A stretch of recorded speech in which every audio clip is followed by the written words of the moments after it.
এবার সামাজিক নানা সূচকের মতো দুর্নীতির তথ্য আনুষ্ঠানিকভাবে সংগ্রহ করতে যাচ্ছে সরকারি প্রতিষ্ঠান বিবিএস, যার আওতায় থাকবে সরকারি বিভিন্ন প্রতিষ্ঠানে অনিয়ম, দুর্নীতি ও হয়রানির নানা তথ্য।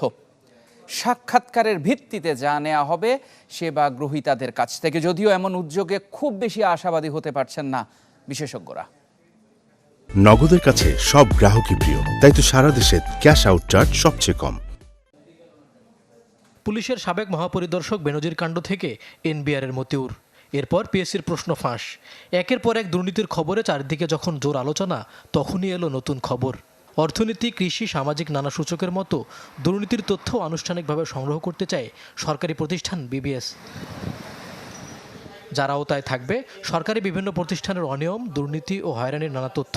সাক্ষাৎকারের ভিত্তিতে যা নেওয়া হবে সেবা গ্রহীতাদের কাছ থেকে, পরে পাঠানো হবে সরকারের নীতি নির্ধারকদের কাছে। এরই মধ্যে তৈরি হয়েছে রূপরেখা, যা উপস্থাপন করা হয় জাতীয় পরিসংখ্যান উপদেষ্টা পরিষদের সভায়।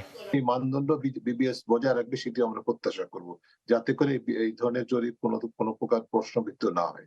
বাস্তবে যে উদ্দেশ্যে এটা জরিপটি করা, সেটি বিবিএস এর মতো প্রতিষ্ঠান তুলে ধরবে, সেটি আমরা প্রত্যাশা করব। সার্ভে করে হয়তো এটাকে ভ্যালিডেট করা হবে।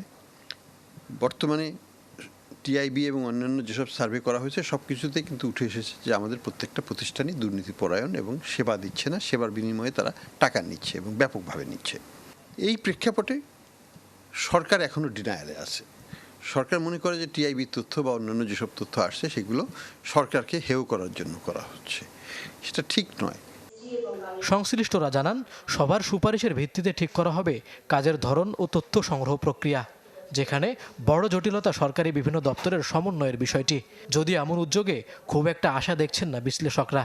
যেটা যদি সত্যিকারে নির্মোহভাবে করা হয়, এটাতেও একই তথ্যই উঠে আসবে যে বাংলাদেশ, সবাই মনে করে, সকল নাগরিকই মনে করে যে বাংলাদেশের দুর্নীতি ব্যাপকভাবে বিরাজমান। এটা না আসার কোনো কারণ নাই।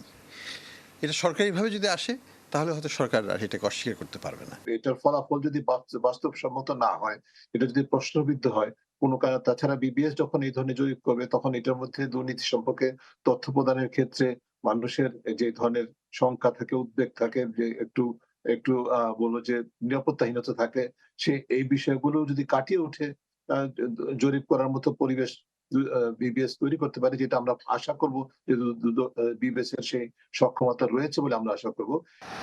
শিক্ষা, অর্থনীতি সহ সামাজিক নানা সূচকে বিবিএস এর তথ্যের গ্রহণযোগ্যতা নিয়ে প্রশ্ন রয়েছে, যেখানে প্রতিষ্ঠানটির সক্ষমতা বৃদ্ধির আলোচনাও রয়েছে বিবিএস এর চলতি অর্থ বছরের কর্মপরিকল্পনায়। মইনুল হাসান, চ্যানেল 24, ঢাকা।